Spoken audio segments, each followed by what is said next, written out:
దిగ్విజయంగా 2 విడతల అటల్ మోదీ సుపరిపాలన యాత్ర పూర్తి చేశామని AP BJP chief VVN Madhav తెలిపారు. సీఎం చంద్రబాబు, మంత్రి లోకేష్ ఈ యాత్రకు ఎంతో సహకరించారని తెలిపారు.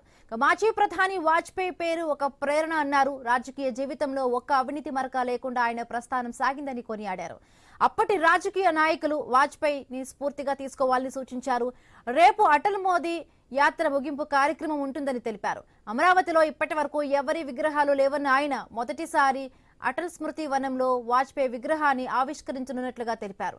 రేపటి సభకు సీఎం చంద్రబాబుతో పాటు మధ్యప్రదేశ్ సీఎం శివరాజ్ సింగ్ చౌహాన్ హాజరు కానున్నట్లుగా స్పష్టం చేశారు.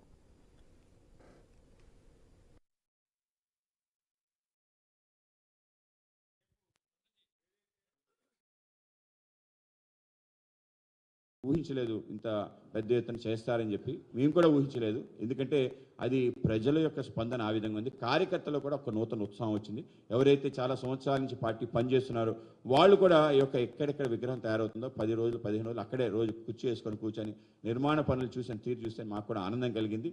ఆ విధంగా చాలా చాలా చాలా చాలా విశేషాలు కూడా చాలా చోట్ల జరిగాయి. అంటే వాళ్ళు ఆ నాయకుడి పట్ల వాళ్ళు చూపించిన అభిమానం మాకే స్ఫూర్తి, ప్రేరణ కలిగించింది. ఆ విధంగా మా అందరికీ కలిసి రాష్ట్రంలో కలిసి ఒక టీం బీజేపీ ఆంధ్రప్రదేశ్ ఒక ప్రత్యేకతను చూపించే విధంగా, ఆ విధంగా రాబో కాలంలో కూడా ఈ రాష్ట్రంలో ఒక నిర్మాణాత్మక పాత్రని మేము పోషించాలని, భాగస్వామ్యంగా ఉండి ఏ విధంగా రాష్ట్రంలో వెళ్ళాలి అనే విషయంలో కూడా ఒక స్పష్టమైన ఆలోచన ఉంది. అలాగే అన్ని వర్గాల ప్రజలకి అంటే సర్వస్పర్శి అనే ఆలోచనతో పార్టీని ఆ విధంగా తీసుకెళ్లాలని, అలాగే సర్వవ్యాప్తి చిట్ట చివరి గ్రామం వరకు ఆ యొక్క కమలం జెండా ఎగిరే విధంగా ఒక ప్రయత్నం, అలాగే సమైక్య స్ఫూర్తి ఏదైతుందో అది ఎక్కడ కూడా పోకుండా, అలాగే కూటమికి సంబంధించిన ఏవైతే ఉన్నాయో పరిధులు పరిమితులు వాటిని లోబడి ఆ విధంగా రాష్ట్రంలో ఏ నమ్మకంతో అయితే కూటమికి ప్రజలు మద్దతు ఇచ్చారో ఆ యొక్క నమ్మకాన్ని, విశ్వాసాన్ని మరింత ముందుకు తీసుకెళ్ళడానికి మేము దోహదపడే విధంగా మా యొక్క భూమికి ఉంటుంది. ఆ విధంగా రాష్ట్రంలో ఈ యొక్క యాత్ర దిగ్విజయంగా జరిగింది. దానికి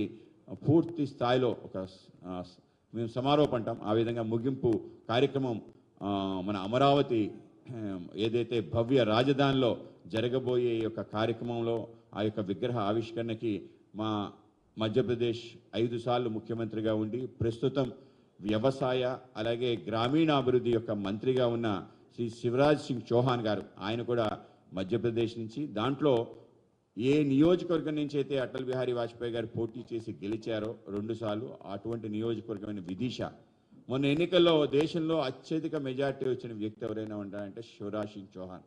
ఆయన ఎన్నికల హిస్టరీ కానీ మీరు గమనిస్తే ఎప్పుడు ఆయన గత ఎన్నికల కన్నా వచ్చే ఎన్నికల్లో ఆయన మెజార్టీ అలా పెరుగుతూ వచ్చింది. అప్రతిహతంగా ముఖ్యమంత్రిగా ఉంటూ పరిపాలన సంబంధించిన అంశాల్లో కూడా అద్భుతంగా ఆయన చేయటం, సంక్షేమ కార్యక్రమాలన్నీ ఒక చోట చేస్తూనే అభివృద్ధి కార్యక్రమాలు చేయటం, అప్పుల ఊబిలో ఉండే మధ్యప్రదేశ్ బయటకు తీసుకొచ్చి ఇన్ని సంక్షేమ కార్యక్రమాలు, మన రాష్ట్రంలో ఉండే సంక్షేమ కార్యక్రమాలు ఆయన అగ్రభాగాన్ని ముందే చేసి మొదలుపెట్టాడు. ఆ విధంగా ఆయన లాడ్లీ లక్ష్మి అనే ఒక పథకం ఏదైతుందో ఇవాళ మొత్తం దేశవ్యాప్తంగా చర్చకి తీసుకొచ్చింది. ఒక పక్క సంక్షేమానికి డబ్బులు కేవలం రాష్ట్ర ఖజానా నుంచే ఖర్చు పెట్టాలి, దానికి మించి కాదు అనే బ్యాలెన్స్ చేసుకుని ఏ విధంగా వెళ్తున్నారనే దానికి మధ్యప్రదేశ్ ముఖ్యమంత్రిగా ఉన్న సమయంలో శివరాజ్ సింగ్ చౌహాన్ గారు చూపించారు.